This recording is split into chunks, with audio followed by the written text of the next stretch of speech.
Our next guest, health and wellness expert Judy Gammon, says when it comes to living a good life, both quality and quantity count. Hi, Judy. How are you? I'm fantastic, and I'm so happy that we're here talking about this. Absolutely. The book is called Age to Perfection, How to Thrive to 100, Happy, Healthy, and Wise.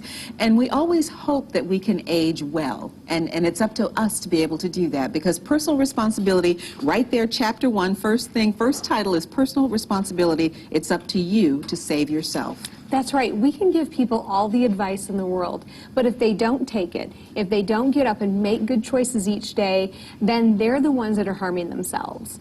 And just reading about what you should do is just not enough. You have to do it. That's what we were saying. Through this whole show, we've been talking about things that we can do to make positive changes in our lives. And if we do that, not only do genetics help us to live longer, but things we do in our lives help us to live longer. Well, that's right. And I'm glad you brought up genetics, because a lot of people think, you know, because dad had a heart attack or mom had cancer, that I'm doomed. But that's not necessarily the case. Even if we are genetically predisposed to something, it's our environment, it's the foods we eat, it's the exercise we get or don't get that can or cannot turn those genetic factors on. So that's a really important thing we need to learn, a lesson we need to learn, that we can save ourselves.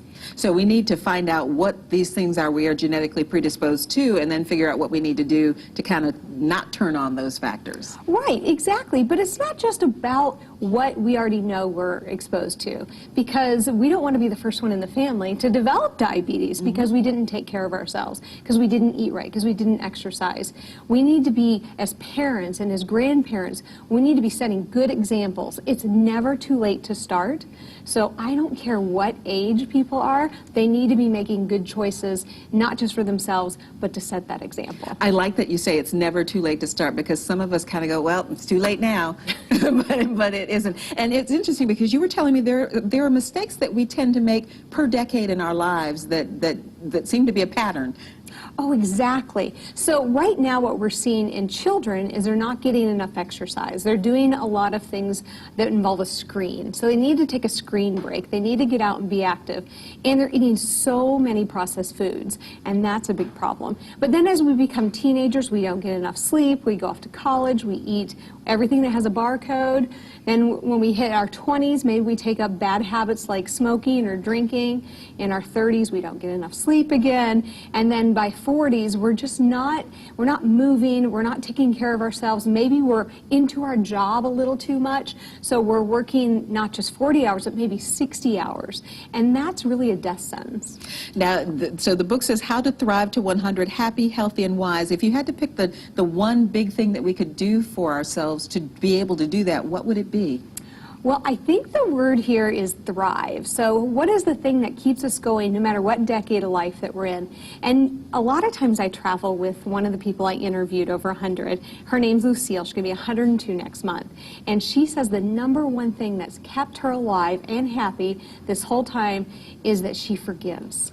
So if you're holding on to a grudge, if you're holding something, maybe it's with a spouse or a sibling or an old friend, let it go. You know, mend those relationships, because you can either die miserable or you can live happy, and you need to choose to live happy. That sounds great. And then the other thing with that too is the choices you make in your life, and lessening the stress probably is up there as well.